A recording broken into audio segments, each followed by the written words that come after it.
Halo teman-teman semua, selamat datang di channel YouTube kami. Pada video kali ini kita akan membahas tentang gratifikasi. Apa sih gratifikasi itu? Gratifikasi adalah sebuah pemberian dalam arti luas yang meliputi hadiah, uang, komisi, pinjaman tanpa bunga, dan sebagainya. Dalam konteks pemerintahan, gratifikasi bisa dianggap sebagai suap jika diberikan terkait dengan jabatan atau pekerjaan seseorang. Lalu, bagaimana kebijakan dan regulasi Kementerian Agama dalam menyikapi hal tersebut? Untuk mencegah gratifikasi, Kementerian Agama telah menetapkan regulasi yang ketat. Yang pertama, pegawai Kementerian Agama tidak diperbolehkan menerima gratifikasi dari pihak ketiga atau pihak yang memiliki kepentingan. Yang kedua, pelaporan gratifikasi harus dilakukan paling lambat 30 hari kerja setelah menerima gratifikasi. Ketiga, salinan bukti penyampaian laporan gratifikasi harus diserahkan kepada UPG unit kerja paling lambat 10 hari kerja setelah laporan disampaikan kepada KPK. Keempat, UPG unit kerja harus meminta keterangan kepada pelapor gratifikasi dan menindaklanjuti hasil permintaan keterangan. Yang kelima, Peraturan Menteri Agama Nomor 23 Tahun 2021 tentang pengendalian gratifikasi pada Kementerian Agama mulai berlaku pada 4 November 2021. Yang keenam, peraturan ini mencabut Peraturan Menteri Agama Nomor 34 Tahun 2019 tentang pengendalian gratifikasi pada Kementerian Agama. Selanjutnya, untuk membahas tata cara pelaporan gratifikasi, maka pertama-tama teman-teman harus mengetahui terlebih dahulu siapa saja yang wajib melaporkan gratifikasi. Yang pertama, pegawai negeri yang meliputi pegawai negeri sebagaimana dimaksud dalam UU ASN, pegawai negeri sebagaimana dimaksud dalam KUHP, orang yang menerima gaji atau upah dari suatu korporasi yang menerima bantuan dari keuangan negara atau daerah, orang yang menerima gaji atau upah dari korporasi lain yang mempergunakan modal atau fasilitas dari negara atau masyarakat. Yang kedua, penyelenggara negara, yaitu pejabat negara yang menjalankan fungsi eksekutif, legislatif, atau yudikatif, dan pejabat lain yang berfungsi dan tugas pokoknya berkaitan dengan penyelenggaraan negara sesuai dengan ketentuan peraturan perundang-undangan. Selanjutnya, proses pelaporan gratifikasi. Berikut langkah-langkah pelaporan gratifikasi. Yang pertama, isi formulir laporan gratifikasi yang tersedia di situs resmi Kementerian Agama. 2. Sertakan detail mengenai pemberi, jenis gratifikasi, dan konteks pemberian. Ketiga, kirim formulir tersebut melalui email atau langsung ke unit pengendalian gratifikasi. Lalu, kapan batas waktu pelaporan gratifikasi? Berdasarkan ketentuan yang tertera, jelas bahwa batas waktu pelaporan gratifikasi adalah paling lambat 30 hari kerja terhitung sejak tanggal gratifikasi diterima. Lalu bagaimana dengan sanksi dan konsekuensinya?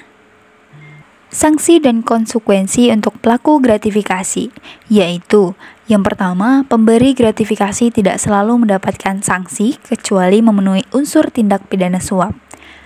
Kedua, pelaku gratifikasi yang dilarang dapat dihukum pidana penjara minimal 4 tahun dan maksimal 20 tahun.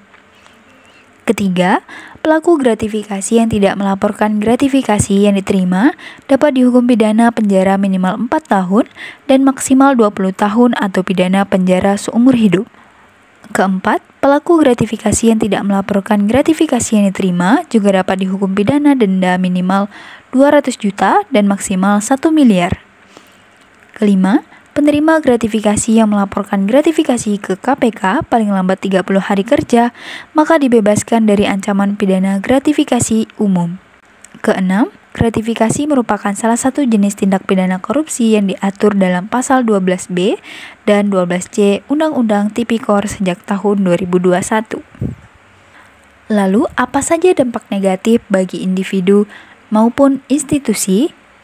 Yang pertama, merusak integritas. Gratifikasi dapat merusak integritas individu atau lembaga. Yang kedua, menyebabkan konflik kepentingan. Yang ketiga, menimbulkan korupsi. Gratifikasi dapat dianggap sebagai bentuk korupsi jika melanggar tugas dan kewajiban pegawai. Keempat, mencederai tatanan bangsa dan negara. Kelima, merusak martabat pejabat atau pegawai. Keenam, menimbulkan ketidakadilan. Gratifikasi dapat menciptakan lingkungan di mana keputusan yang seharusnya didasarkan pada kepentingan publik atau objektif menjadi terdistorsi. Ketujuh, mengganggu persaingan yang sehat. Dalam konteks bisnis, penerimaan gratifikasi dapat mengganggu persaingan yang sehat. Kementerian Agama juga rutin mengadakan pelatihan dan sosialisasi tentang pengendalian gratifikasi. Ini bertujuan untuk meningkatkan kesadaran dan pemahaman pegawai akan pentingnya menghindari gratifikasi. Salah satu upaya Kementerian Agama dalam melakukan pengendalian gratifikasi yaitu dengan membentuk unit kerja pengendalian gratifikasi atau UPG yang memiliki peran dan fungsi sebagai berikut. Yang pertama, mempersiapkan perangkat aturan, petunjuk teknis, dan kebutuhan lain untuk mendukung pengendalian gratifikasi. Kedua, menerima, menganalisis, dan mengadministrasikan laporan penerimaan dan penolakan gratifikasi. Ketiga, memberikan informasi dan data terkait perkembangan sistem pengendalian gratifikasi kepada Menteri Agama. Yang keempat, melaporkan kegiatan UPG kepada pimpinan setiap semester. Kelima, pegawai Kementerian Agama dilarang menerima dan memberikan gratifikasi kepada pihak ketiga, baik secara langsung maupun tidak langsung.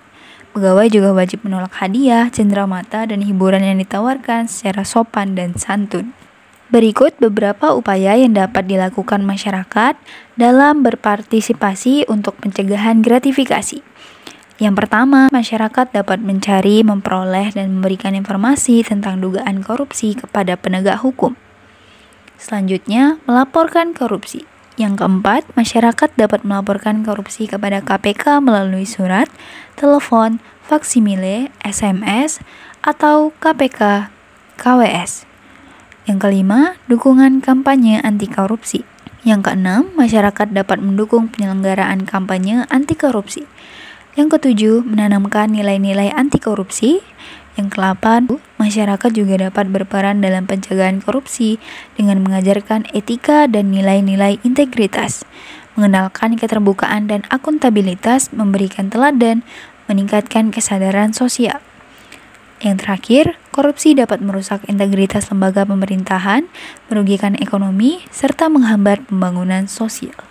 Jika teman-teman ingin melaporkan gratifikasi atau membutuhkan informasi lebih lanjut, bisa menghubungi unit pengendalian gratifikasi dengan informasi berikut.